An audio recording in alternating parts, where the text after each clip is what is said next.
에피소드 워십 시즌 7번째를 맞이해서 이제 고린도후서를 보고 있습니다. 여러분, 제가 이제 오늘 이렇게 여기서 이제 찬양을 이렇게 하고 있다가 하나님께서 저에게 그런 감동을 주시는 것 같아요. 예배를 위해서 사람이 필요한 것이냐, 아니면 예배가 사람을 위해서 필요한 것이냐. 그렇죠? 이게 사실은 주님이 이제 종교 지도자들한테 물어보시는 거잖아요. 안식일의 주인은 누구냐? 안식일은 사람을 위해서 있느냐? 아니면 사람이 안식일을 위해서 있느냐? 제가 그런 생각이 드는 거예요. 예배가 사실 필요 없는데 예배가 그다지 필요 없는데 사실 근데 예배를 만들어 놓고 오지 않으면 이제 괴롭히는 식으로 오지 않으면 뭔가 해야 할 일을 못하는 것처럼 막 내가 괴롭히고 있는 건가? 분명히 처음에 의도 그게 아니었는데 어느새 막 청년들에게 부담을 주고 있는 건 아닐까? 이런 생각이 들었어요. 사실은 여러분, 이 예배는 주중에 기도와 말씀을 듣고 기도가 하고 싶은 사람들이 와서 예배를 드리는 곳이죠. 그러니까 예배가 사람을 위해 존재하는 것이죠. 이 선후 관계가 바뀌면 안 되겠다. 문득 좀 그런 생각이 들었네요. 네. 이번 시즌에서는 새 언약의 일꾼들이라는 주제로 우리가 다루고 있습니다. 바울 선교팀은 새 언약의 일꾼들이에요. 그래서 몇 가지 사람들이 이해하기 어려운 특징들이 있습니다. 그것에 대해서 바울이 해명하고 설명하는 그런 성경이라고 할 수 있습니다. 지난 이야기인데요. 고린도 교회가 바울을 향해서 조금 적대적인 그런 태도를 가지고 있었습니다. 그 이유는 고린도 교회 뒤에서 회중들이 아니고 성도님들이 아니고 뒤에서 거짓 사도들, 소위 자기가 사도라고 주장하는 거짓 사도이기도 하고 자기는 슈퍼 사도라고 부르는 그 사도들이 거짓된 여론을 계속 만든 것입니다. 어떤 여론을 만들었는가 하면 바울은 거짓 사도라는 거예요. 바울 사도는 사도가 아니다. 혹은 같은 사도여도 급이 낮다. 이런 식으로 이야기를 한 것입니다. 그 중에 하나가 무엇이었냐면 고난이었습니다. 고난. 바울 선교팀은 고난을 많이 받기로 유명했어요. 그러니까 이 사람들이 이런 주장을 한 거죠. 아니, 하나님을 똑바로 믿으면 그런 고난을 받겠느냐. 이거죠. 우리가 가지고 있는 복음 안에서의 승리주의가 있지 않아요. 예수를 잘 믿으면 이런 일이 있을까? 그런데 바울을 향해서 그런 잣대를 들이미는 것입니다. 그러면서 거짓 사도들은 이런 주장을 하는 거죠. 바울은 숨겨진 죄가 있거나 하나님과의 관계가 좋지 않거나 잘못된 교리를 가지고 있다. 이 비난에 맞서서 바울이 이런 이야기를 합니다.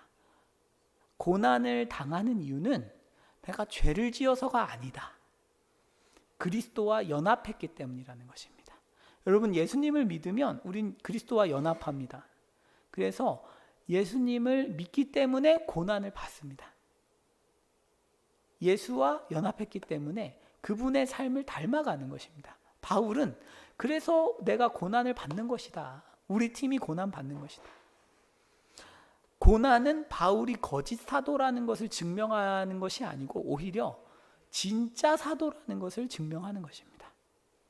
완전히 다른 것이죠. 여러분, 우리가 복음 안에서 경험하는 고난들은 오히려 내가 진짜 예수의 길을 가고 있다는 강력한 증거일 수 있습니다. 내가 예수님을 잘 믿었어요. 교회도 열심히 섬겼고 정말 사심 없이 섬겼는데 내 인생이 뜻대로 안 돼. 내가 정말 원하던 곳에 취업이 안 되고 뭐가 안 되고 인생이 꼬여요.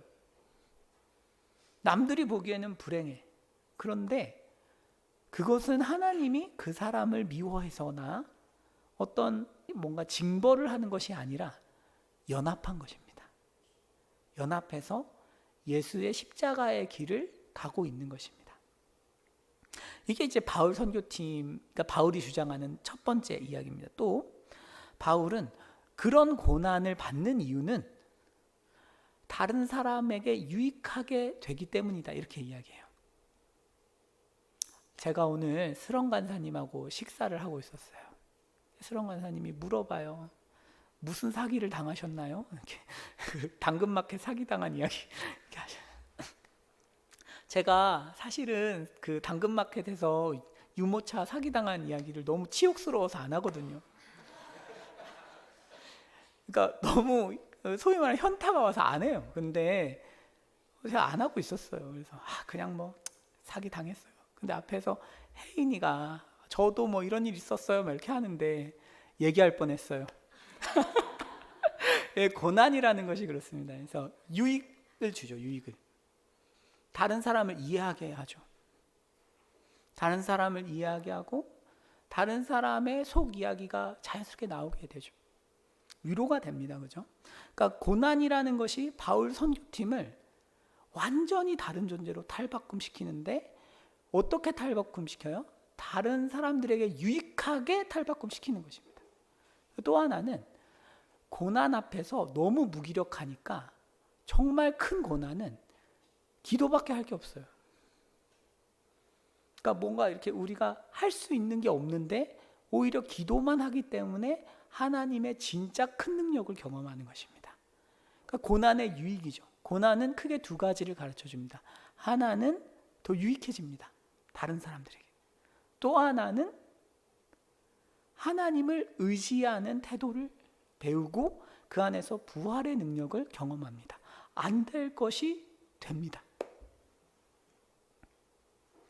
그래서 바울 선교팀은 바울은 고난이 지나간 이후에 이 고린도 교회 사람들에게 고난은 이렇게 반응해야 돼 라고 하면서 찬양으로 고난을 설명하고 끝냅니다.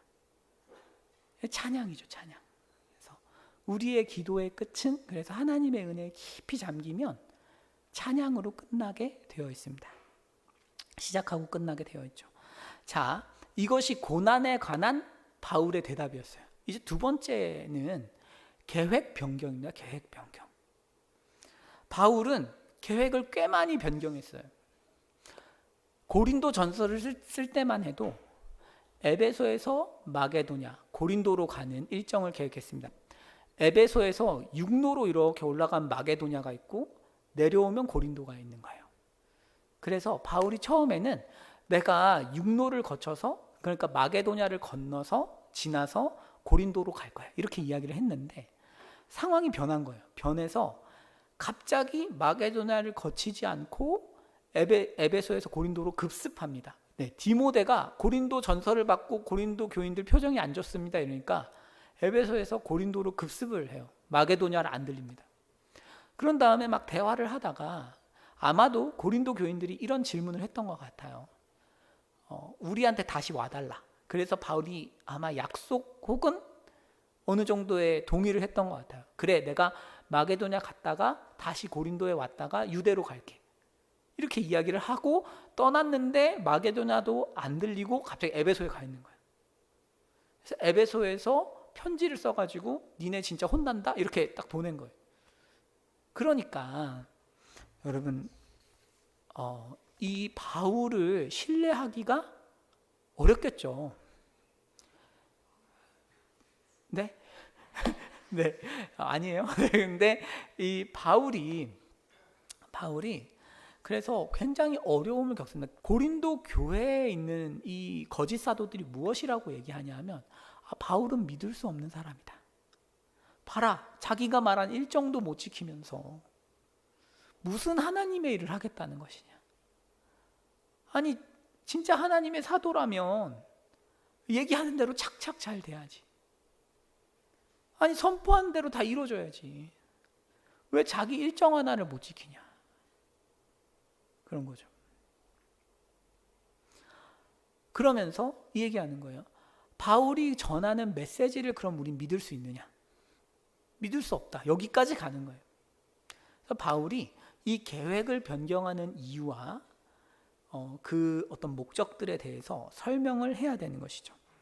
우리도 마찬가지입니다. 여러분, 교회에서 사역을 위해서 우리는 많은 계획을 세웁니다. 그렇죠? 계획을 많이 세워요. 그런데 사역을 하다 보면 어때요? 다 바뀝니다. 그죠? 특히 뭐 수련회 같은 경우도 그렇지만 선교라든지 이런 큰 단위의 사역부터 시작해서 작은 어떤 사역들 역시도 사실은 어떤 우리가 계획하고 약속된 대로 가지 않는 경우가 많아요. 그리고 그 과정에서 우리는 서로에게 실망할 때도 있습니다. 아니, 왜 이렇게 하기로 했으면서 이렇게 해?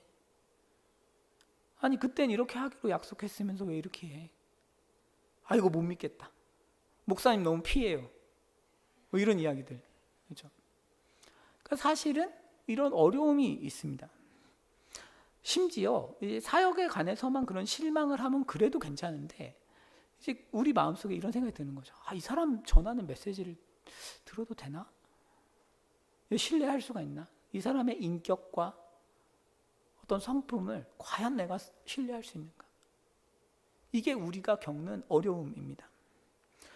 우리는 오늘 이런 질문에 좀 대답을 하려고 해요. 우리는 공동체의 리더들이 세우는 계획과 또한 변동을 어떻게 이해해야 할까요? 우리는 자신이 뱉은 말을 지키지 못하는 리더를 어떻게 신뢰할 수 있을까요? 혹시 신뢰해도 된다면 그 신뢰의 범위와 한계는 어떻게 되는 것일까요? 이것이 오늘 바울이 대답하고자 하는 하나의 중요한 주제입니다. 여러분, 이제 좀 본문을 보고 싶은데요. 계획 변경을 설명하기 위해서 바울은 자랑이라는 단어를 끌고 와요. 자랑이라는 단어를. 여러분, 12에서 22절까지 이렇게 한 단락이에요. 12에서 22절의 단락의 주제어는 자랑입니다. 자랑. 자랑은 고린도후서 전체에서 핵심적인 개념이에요. 자랑은 그러니까 바울 서신에서 55회 나오는데 그 중에서 29번이 고린도후서에서 나옵니다. 그러니까 고린도후서에서 바울이 자랑이라는 단어를 제일 많이 쓰고 이 자랑과 관련해서 할 말이 많은 것이죠. 지금 바울은 어려운 상황이에요. 뭐냐면 고린도 교회의 거짓 사도들이 자꾸 자기 자랑을 합니다. 난 이것도 잘하고 저것도 잘하고. 그런데 그러면서 바울을 깎아내리는 거죠. 바울은 이것도 별로고 저것도 별로고. 그러니까 바울이 방어를 하기는 해야겠는데 또 다른 한편으로는 이게 인간적인 어떤 자랑이 될 수 있잖아요. 그렇죠? 그러면서 내가 이만큼 잘났어. 내가 쟤네보다 잘났어. 이런 싸움이 될 수 있잖아요. 그러니까 바울은 그런 싸움 하고 싶지 않은 거죠. 그래서 바울이 현명하게 자랑을 해야 됩니다. 여러분, 그리스도인은 자랑을 잘해야 됩니다. 그럼 자랑의 원칙이 뭐냐면 성경에서 말하는 자랑의 대원칙은 예레미야서입니다. 예레미야서 9장 23절 말씀. 이런 거죠. 지혜로운 자는 지혜를 자랑하지 말아라. 용사는 용맹을 자랑하지 말고 부자는 부함을 자랑하지 말아라. 자랑은 뭘로 해요? 하나님을 아는 것으로 하라는 것입니다. 그리고 하나님이 정의와 공의를 땅에 행하는 자인 줄 깨닫는 것이다. 그러니까 자랑이라는 것이 하나님을 자랑하라는 것입니다. 여러분, 이 자랑이라는 것은 사실은 우리가 실제로 느끼는 어떤 정체성이고 나 자신입니다. 여러분, 이번 한 주 동안 우리가 무엇을 자랑하고 계셨습니까? 어떤 사람이 무엇을 자랑한지를 이렇게 살펴보면 사실 그 사람이 누군지를 알 수 있죠. 아, 이 사람 이걸 자랑하는구나. 아, 이 사람 자기를 이렇게 생각하는구나. 성도도 자랑할 수 있습니다. 그죠? 그런데 그 자랑의 근거를 늘 예수님에게 돌리는 연습을 하는 것이죠. 그렇죠? 저는 최근에 이제 아들 자랑을 많이 해요. 이제 제가 여러분들 앞에서는 뭐 그런 얘기 안 하지만 아내에게는 이렇게 늘 얘기하는 거 있어요. 하나님께 늘 감사하자. 우리 얼굴로는 낳을 수 없는 아이를 낳았다. 이것은 하나님의 은혜다. 하나님을 기억하려고 애를 씁니다. 그러니까 그 자체가 나쁘진 않죠. 나쁘진 않지만 그것을 주신 그 하나님을 기억하고 하나님을 자랑하는 것이 우리의 원칙입니다. 자, 이런 원칙을 토대로 이제 바울이 자랑하기 시작해요. 자, 12절입니다. 12절. 이건 중요하니까 우리 같이 한번 읽어보겠습니다. 시작. 우리가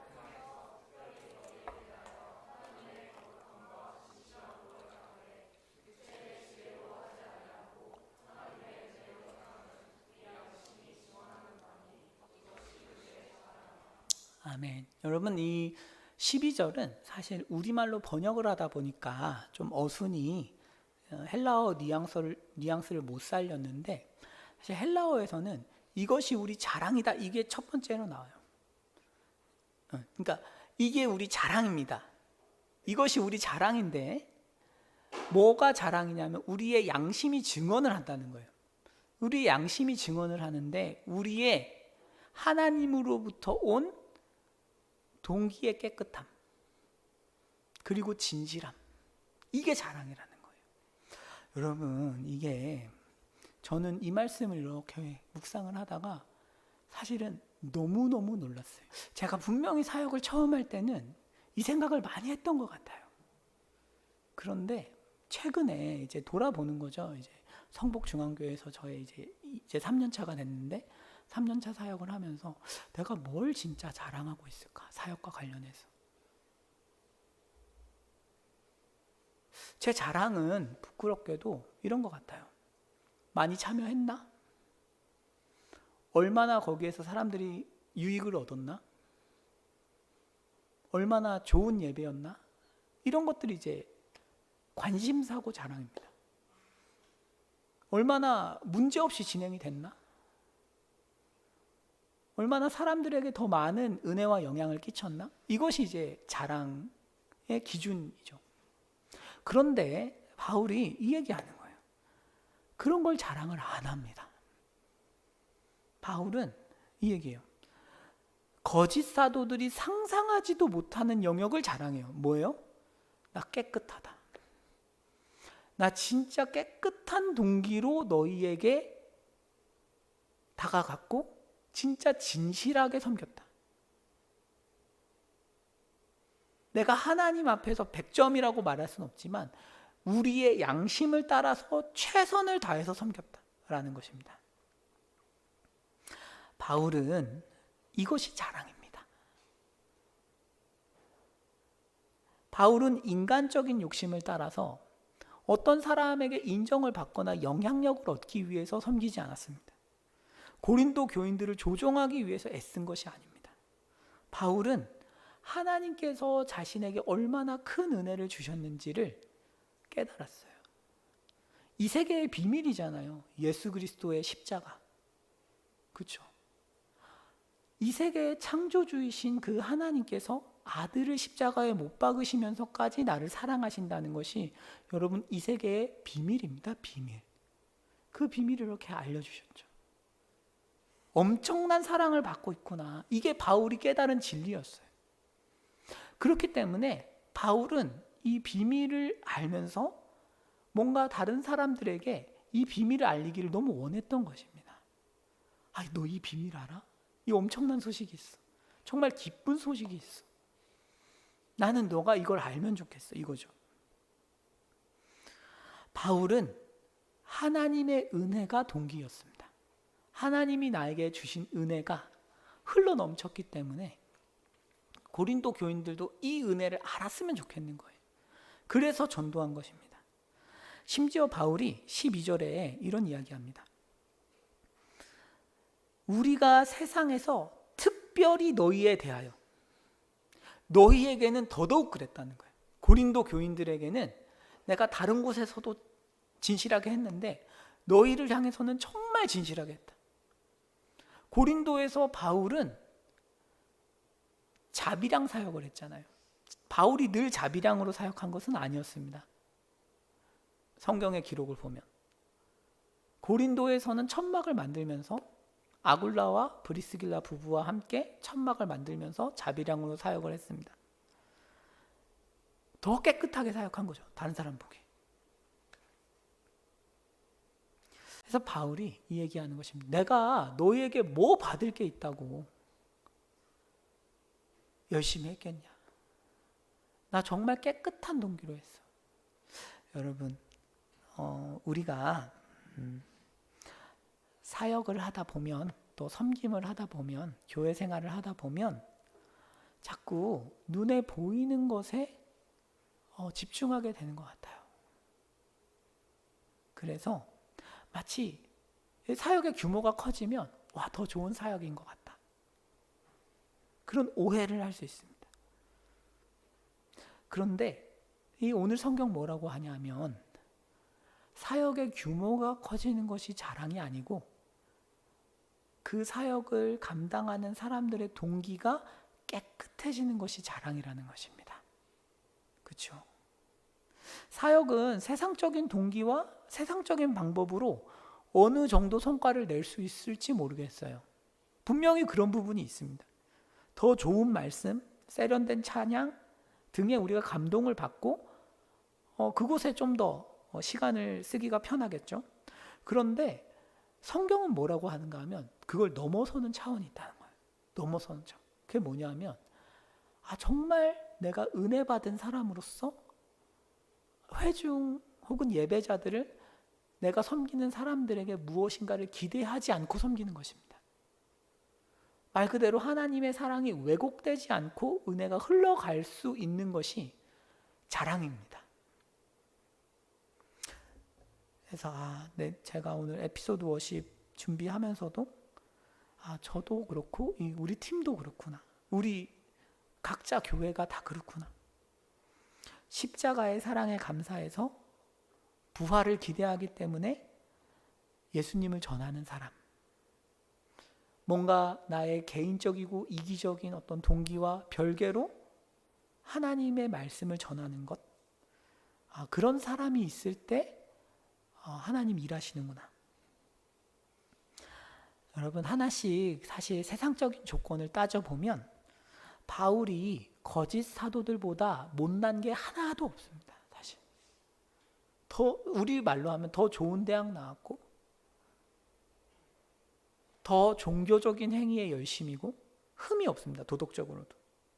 당시 세계관에서 바울보다 잘난 세상적인 조건을 가진 사람은 거의 없습니다. 바울은 굳이 동기를 자랑할 필요가 없는 사람입니다. 사실 내가 더 잘났는데 하면 논쟁이 종결이 되는 거예요. 사실은. 그런데 바울이 자신에게 유리한 세상적인 가치를 자랑하지 않습니다. 왜 그럴까요? 왜냐하면 바울이 어떤 하나의 비밀을 아는데 그것은 바울이 보기에 다른 어떤 세상적인 조건들은 자랑할 수가 없기 때문에 그렇습니다. 왜 자랑할 수 없는가? 다음 보시면 여러분 13절, 14절입니다. 우리 같이 읽어보겠습니다. 시작. 오직 너희가 읽고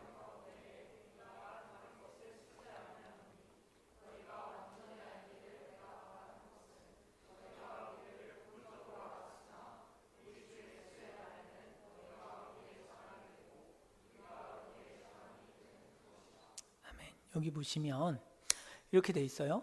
오직 너희가 읽고 아는 것 외에 우리가 다른 것을 쓰지 않았다. 무슨 얘기냐면 왜곡된 의도가 없다는 뜻입니다. 그러면서 지금 너희는 나를 부분적으로밖에 몰라.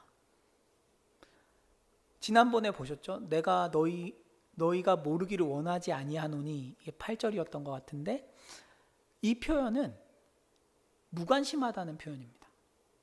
고린도 교인들은 바울에게 무관심합니다. 잘 몰라요. 관심도 없어요. 그런데 바울이 이 얘기하는 거죠. 너희가 나를 잘 모른다. 그런데 마지막 날이 되면 너희는 알게 될 거야. 그러니까 바울은 지금 시선이 이 세상에 있지 않습니다.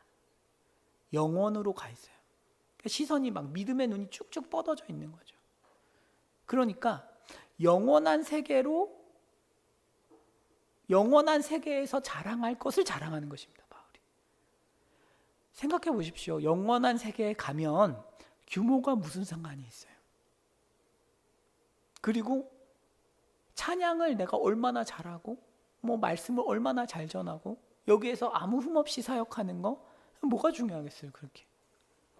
영원한 세계에 가면 가치의 역전이 일어나는데 그 가치의 역전이라는 게 뭐냐 하면 진실한 동기입니다. 그때 되면 진실한 동기가 아주 선명하게 드러난다는 거예요.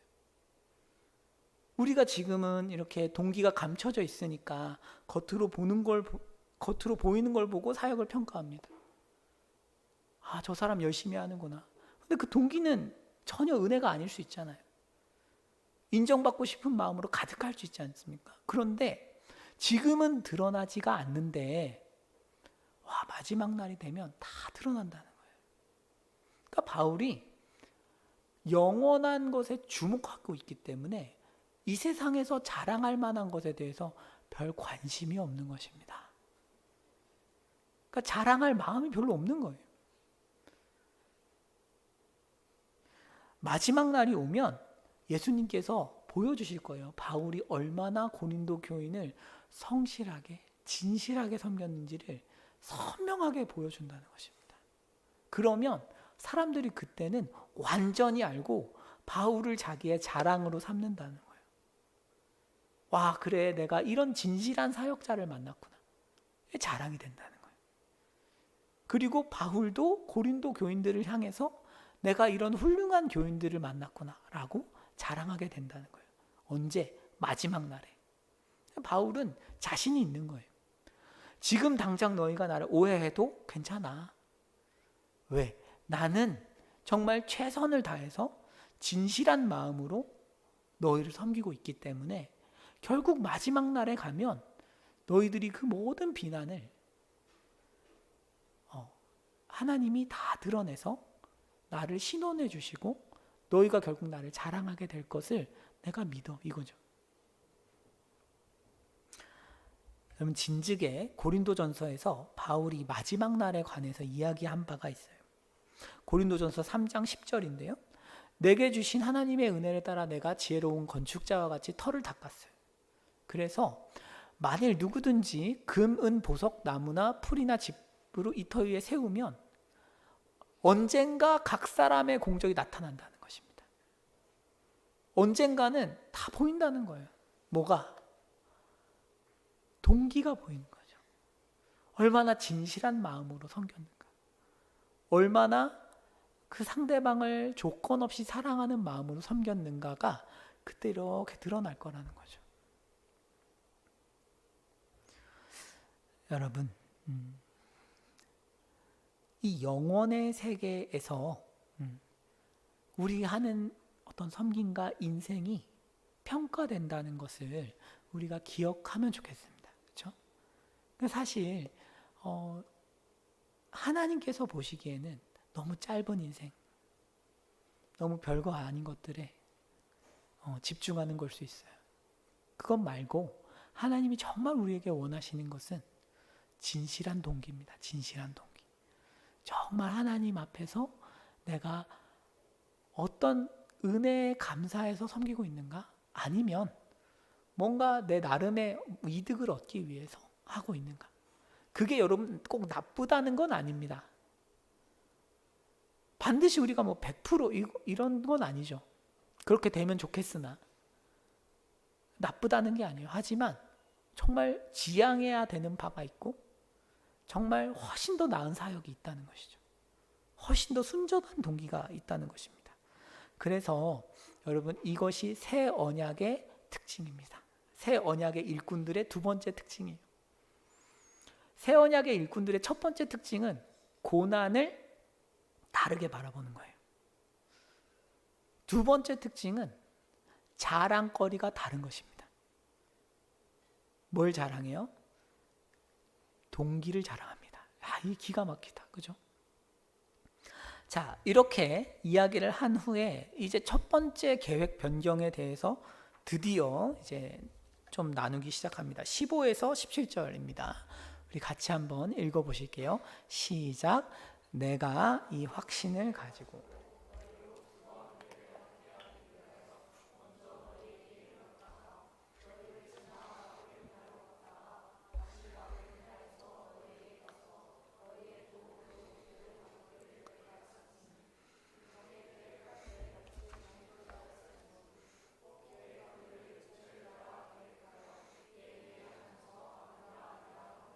내게 있겠느냐. 아멘. 네, 여러분 이제 바울이 계획 변경을 여러 번 했기 때문에 그 중에 하나의 계획 변경에 대해서 설명하기 시작합니다. 한번 다음 표를 한번 보여주시면 이거 설명하려고 하는 거예요. 지금 이 얘기죠. 지금 고린도 교인들이 이거 질문하는 거. 아니 당신 원래 에베소에서 육로로 마게도냐 통해서 고린도로 온다고 하지 않았냐. 그런데 왜 우리랑 있을 때 갑자기 마게도냐 갔다가 다시 우리에게 왔다가 유대로 간다고 했냐. 왜 그렇게 당신 변덕스럽냐 이 얘기죠. 이 여행 일정 변경에 대해서 설명을 해야 됩니다. 여러분 저는 이 15절에서 한번 15절 보여주시면 감사하겠습니다. 네, 15절에서 제가 이 충격받은 단어가 있어요. 뭐냐 하면 은혜입니다. 은혜. 바울이 이렇게 이야기하잖아요. 너희로 2번 은혜를 얻게 하기 위해서 내가 계획을 변경했다. 이게 어떤 의미냐면 대단합니다.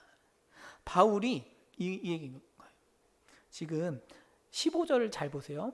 내가 이 확신을 가지고 이 확신은 뭐냐 하면 내가 하나님 앞에서 정말 깨끗한 양심과 깨끗한 동기와 진실함을 가지고 너희를 섬긴다는 확신이에요.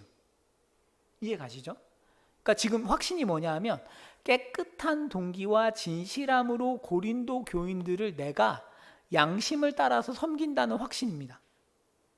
그 확신을 가지고 너희에게 2번 은혜를 얻게 하기 위했다. 이건 어떤 의미냐면 이 뜻입니다. 내가 깨끗한 동기와 진실함이 있는 이상 하나님은 나를 통해서 반드시 너에게 은혜를 준다. 내가 이것을 확신했기 때문에 내가 너희를 살리기 위해서 계획을 2번 변경한 거다. 원래 고린도는 2번 들릴 곳이 아니었어요. 그런데 바울이 이 당시에 계획을 변경한 이유는 고린도 교인들을 더 잘 섬기기 위해서였어요. 고린도 교인들이 자신을 만나면 은혜를 받을 거라고 믿었기 때문에 바울은 2번 들리는 일정으로 변경했던 것입니다. 저는 이거 묵상하면서 너무 놀랐어요. 뭐냐면 바울의 자신감을 보십시오. 자신감. 저는 사역자로서 여러분 갈등 상태에 있는 사람들을 종종 만나지 않겠어요? 근데 바울은 갈등 상태, 심지어 심각한 갈등을 겪고 있는 고린도를 보면서 그런 생각을 하는 거예요. 이렇게 심각하게 갈등을 겪고 있지만 내가 깨끗한 동기로 섬기는 이상 하나님은 반드시 은혜를 주신다.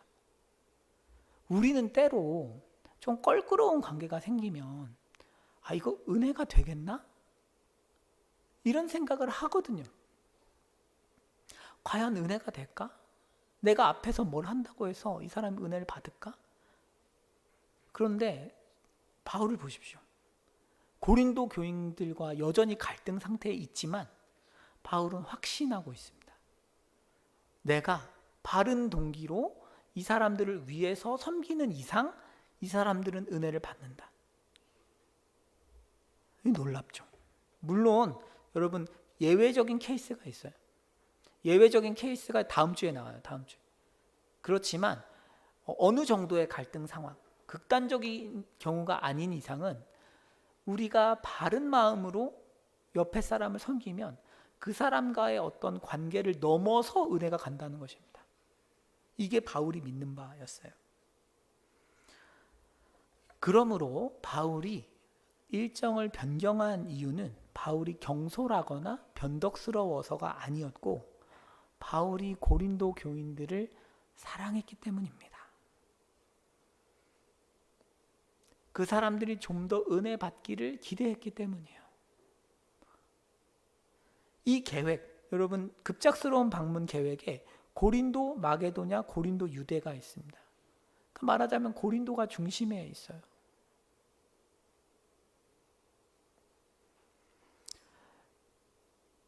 고린도 교인들은 정황상 바울에게 다시 와주세요 했고, 바울은 가겠습니다 라고 했어요.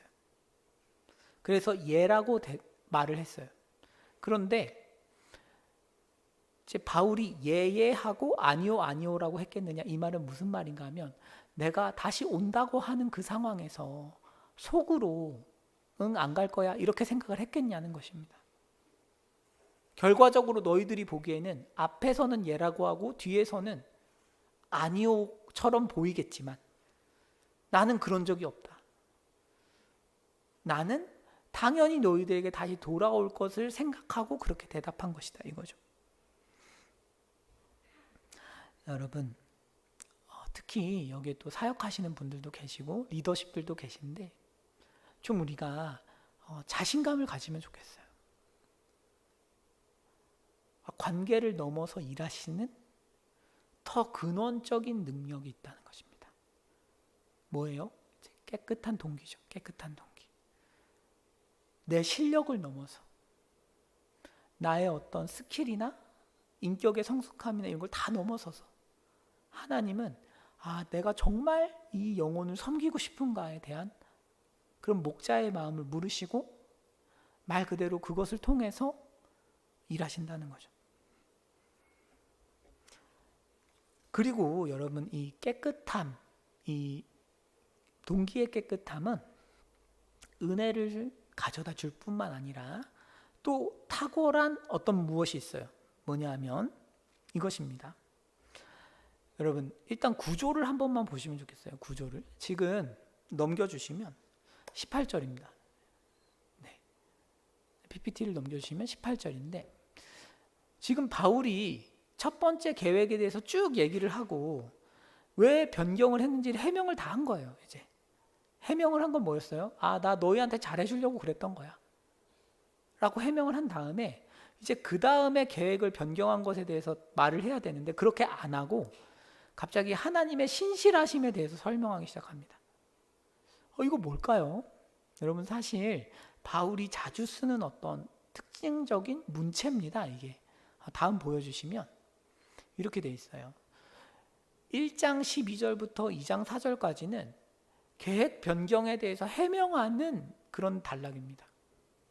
그래서 첫 번째 계획 변경을 이야기했고 23절부터는 두 번째 계획 변경에 대해서 이야기할 건데, 그 중간에 하나님의 신실하심을 다 끼워 놓은 거예요. 이게 어떤 의미겠어요? 내가 하나님의 신실하심을 따라서 계획을 변경했다 이 말입니다. 그러니까 바울이 구조로 이야기하는 거죠. 여러분, 그래서 바울이 이런 얘기하는 거예요. 내가 하나님의 신실하심을 따라서 계획을 변경했기 때문에 사실은 너희 눈에는 변덕스러울지 모르지만 하나님의 신실하심이 내 사역을 쫓아다니고 있어 이 말입니다. 하나님의 신실하심이 내 사역을 보호하고 있어. 왜? 내가 하나님께 받은 은혜로 사역하고 있기 때문에 하나님께서 내 사역을 지원하고 계셔 이 말입니다. 여러분, 사무엘상에서 사무엘을 이렇게 이야기해요. 사무엘상 3장 19절에 사무엘이 자라매 여호와께서 그와 함께 계셨어요. 그의 말이 땅에 떨어지지 않습니다. 여러분, 이 본문 3장 이전에 하나님께서 내가 나를 존귀하게 여기는 사람 존귀하게 여기겠다 이 말씀이 있거든요. 사무엘을 하나님이 존귀하게 만드세요. 어떻게? 사무엘이 하나님을 존귀하게 여기니까 하나님의 신실하심이 사무엘의 사역에 따라다니는 것입니다. 바울도 마찬가지죠. 바울도 마찬가지. 깨끗한 동기로 하나님께 받은 은혜로 사역을 하면 어떻게 되느냐? 하나님의 신실하심이 그 사역을 지원하기 시작합니다. 이 기가 막히죠. 그렇기 때문에 이제 19절 말씀에 이렇게 되어 있습니다. 다음 보시면 이렇게 되어 있죠. 우리 곧 나와 실루아노, 신라입니다. 이 실루아노가 신라와 디모데로 말미암아 너희 가운데 전파된 하나님의 아들 예수 그리스도는 예하고 아니라함이 없다. 이 말은 뭐예요? 뭐냐 하면 바울 선교팀의 말을 하나님이 다 예로 받는다는 뜻입니다. 여러분, 바울이 이 얘기하는 거예요. 하나님의 신실하심이 자기의 사역을 쫓아다니고 있는데 그 하나님의 신실하심은 뭐냐 하면 이런 거예요. 하나님의 약속은 그리스도 안에서 예가 됐다. 이게 어떤 의미냐면 하나님의 이 그리스도의 복음이 얼마나 신실하게 이루어졌는지를 생각해 보라는 것입니다. 구약 성경에서 하나님이 수천 가지의 약속을 하십니다. 선지자들이 와서 구원해 줄 거야. 또 에덴에서 약속하시고 약속이 수천 가지입니다. 수천 가지. 그런데 이 무수한 약속들을 그리스도 안에서 예로 만드신 거예요. 얼마나 신실하시냐 이 뜻이죠. 어떤 사람들은 하나님께서 신실하지 않다. 하나님은 구원자를 보내주시지 않는다. 하나님은 이렇게 어려운데 침묵하신다. 하나님은 거짓말쟁이다. 하나님은 변덕이 있다. 하지만 뭐라는 것입니다. 복음에 계시된 그리스도를 바라. 하나님께서 아들을 보내주신다고 하고 정말로 때가 차서 정확하게 우리의 죄를 대속할 그 구원자를 보내주시지 않았어? 하나님은 정말 신실하셔. 그래서 그리스도 안에서 하나님의 약속은 예가 되는 것입니다. 이렇게 신실하신 하나님이 나의 사역을 지원하고 있다. 이것이 바울의 자부심입니다. 인간은 통제할 수 없는 환경과 저항과 부족한 능력으로 약속을 이룰 수 없어요. 약속을 해놓고 내가 지키고 싶어도 잘 못합니다. 그런데 하나님은 그 모든 저항과 변수에도 불구하고 정확하게 그 신실하심을 하나님의 아들 예수를 십자가에 못 박으심으로써 보여주셨어요. 그래서 이 하나님이 그 깨끗한 동기를 가진 바울 선교팀을 신실하게 지원하고 있다는 것이 오늘 바울이 얘기하는, 강조하는 영역입니다. 그래서 그럼 바울 선교팀은 뭘 하냐? 아멘 하는 것이죠. 아멘. 그래서 20절 말씀에 이렇게 돼 있죠. 그런즉 그로 말미암아 우리가 아멘하여 하나님께 영광을 돌린다. 그래서 우리가 사역하면서 우리가 어떤 사람을 섬기면서 하나님께 할 수 있는 것은 하나님의 신실하심을 믿는 거죠. 깨끗한 동기로 섬기면 하나님이 신실하게 일하시는구나. 이걸 어떻게 고백합니까? 아멘으로 고백하죠. 제가 이제 구미선교라고 해야 될까? 이제 구미선교라고 하긴 좀 그러네요. 이제 경북 지역 선교예요. 선교 이렇게 올해가 이제 3년 차고 지금 한 100명 정도 조금 넘게 신청을 하셨는데 뭐 그런 거예요. 이제 또 받아놓고 보니까 제 좀 성격이 그런데 뭔가 큰 일을 벌였군 이런 생각이 드는 거예요. 그러니까 원래는 그런 생각이 없었어요. 그냥 뭐 열심히 하는 거지 이런 생각이었어. 근데 이제 아니 물론 제가 기도를 했어요. 하나님이 올해 여름은 저희 공동체 전체 사실상 전체가 가면 좋겠습니다. 한 100명은 갔으면 좋겠습니다. 하나님 신실하시죠. 이루어주셨어. 그런데 문제는 이제 저지르고 나서 제가 이제 명단을 이렇게 보는데 내가 무슨 짓을 한 걸까? 이런 생각이 드는 거예요. 그러니까 작년에 되게 좋았어요. 그 전에도 좋았어. 그런데 저한테 드는 이제 어려움은 조금 부담스러운 거예요. 이거 잘할 수 있나 나? 물론 제가 하는 거 아닌데 물론 팀장들이 하겠죠. 그렇지만 여러분 개그예요. 다큐로 받지 마세요. 제가 이상한 사람 되잖아요. 네, 근데 그래서 제가 하나님 앞에서 좀 걱정되는 거예요. 근데 이 말씀을 이렇게 보다가 정말 많은 위로를 받았어요. 주님이 저한테 물어보시는 것 같아요. 우준아, 사역의 동기가 뭐야? 뭐 때문에 하려고 그래? 그래, 네 말대로 사람은 모아줬는데 너 뭐 때문에 하고 싶어? 너 정말 그 지역을 섬기고 싶은 마음이 있어? 청년들을 섬기고 싶은 마음이 있어? 이렇게 물어보고 보시는 것 같아요. 그러면서 저한테 이게 포인트야 이렇게 말하시는 것 같아요. 그래서 그래, 이게 우리가 깨끗한 동기를 하나님 앞에서 유지하면 올해 선교는 더 좋겠구나. 좀 그런 어떤 확신 이런 것들을 좀 받게 됐습니다. 여러분, 바울은 이처럼 하나님의 은혜에 기초한 깨끗한 동기와 진실함을 좀 자랑해요. 여러분, 그런데 이제 제가 그런 생각을 했다고 해서 우리가 깨끗한 동기와 진실함을 가질 수 있습니까? 하나님의 신실함을 경험하는 통로는 우리가 은혜 안에서 받은 깨끗한 동기인데 이거 우리가 만들면 만들 수 있는 겁니까? 아니죠.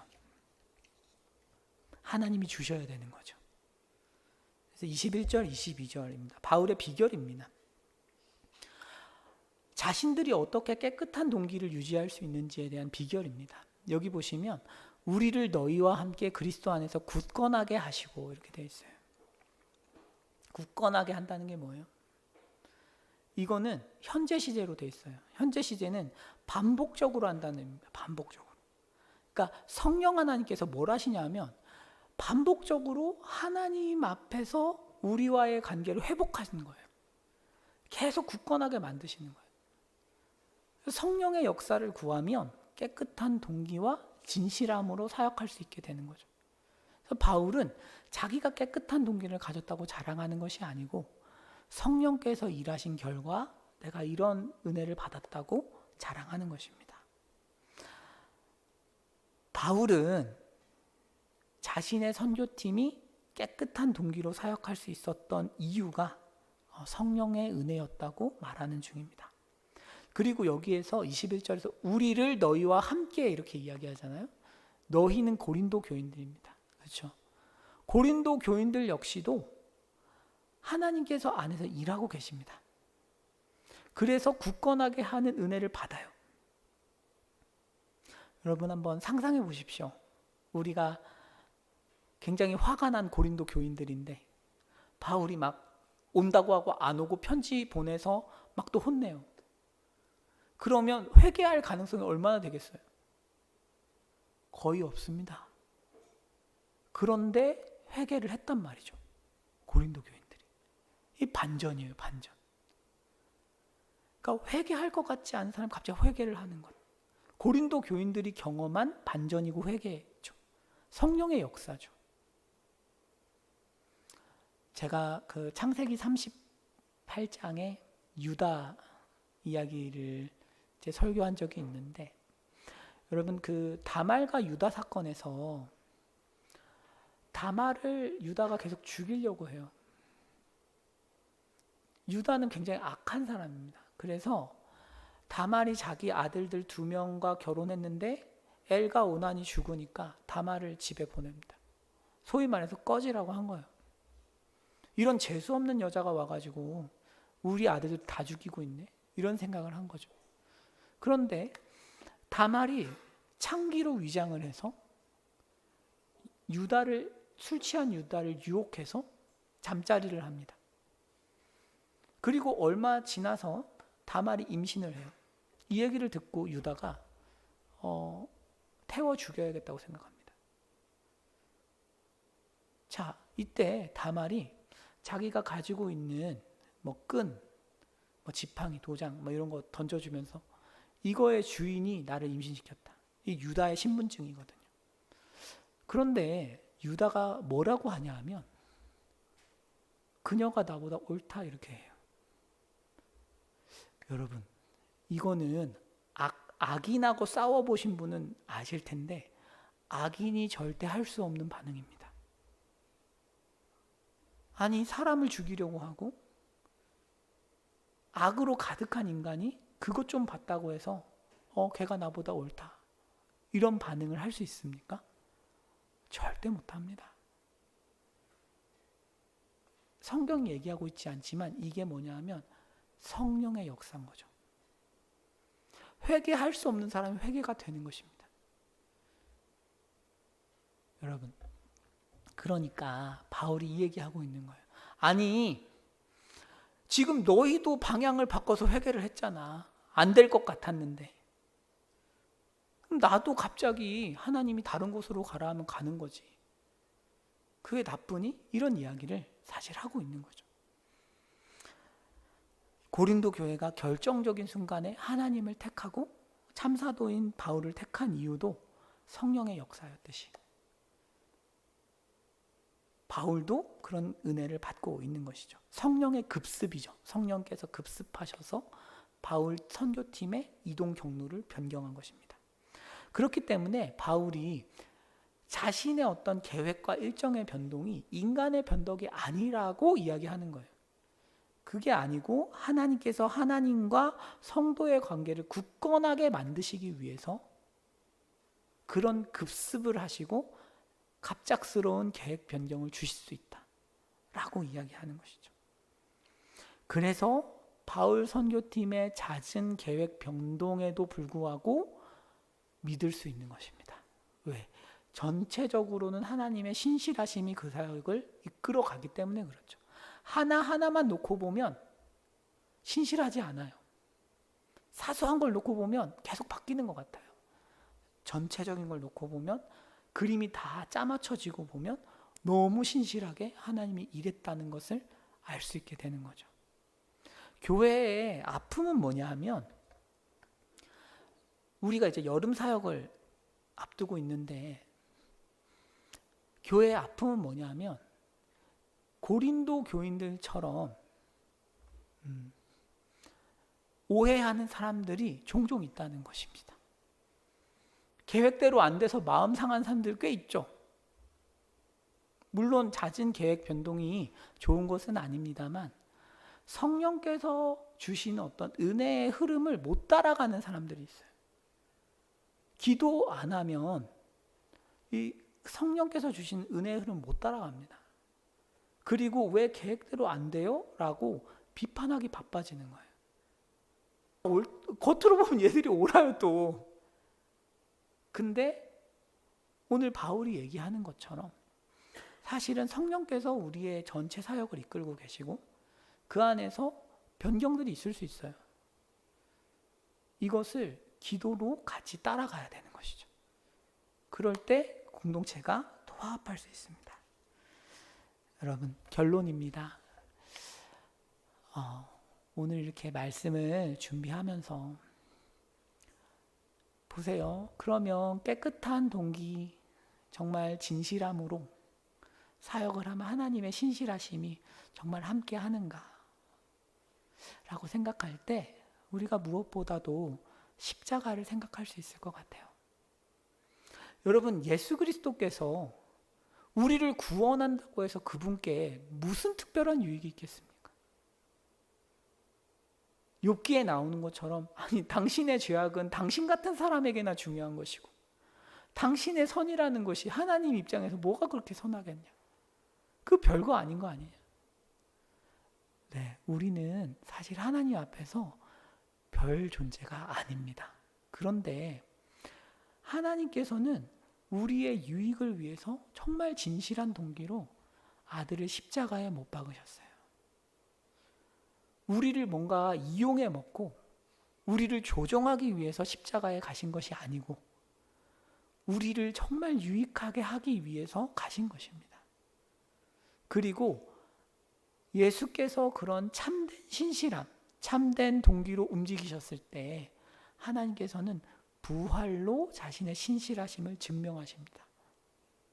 약속했던 부활을 이루어 주심으로써 그 얼마나 신실하신지를 알려주신 것입니다. 사랑하는 성도 여러분, 하나님께서 우리에게 깨끗한 동기를 요구하십니다. 그럴 때 우리가 그 길을 이렇게 어렵지만 따라가면 어때요? 부활의 능력을 경험하고 하나님의 신실하심을 충만하게 경험하는 그런 은혜가 있습니다. 기도하겠습니다.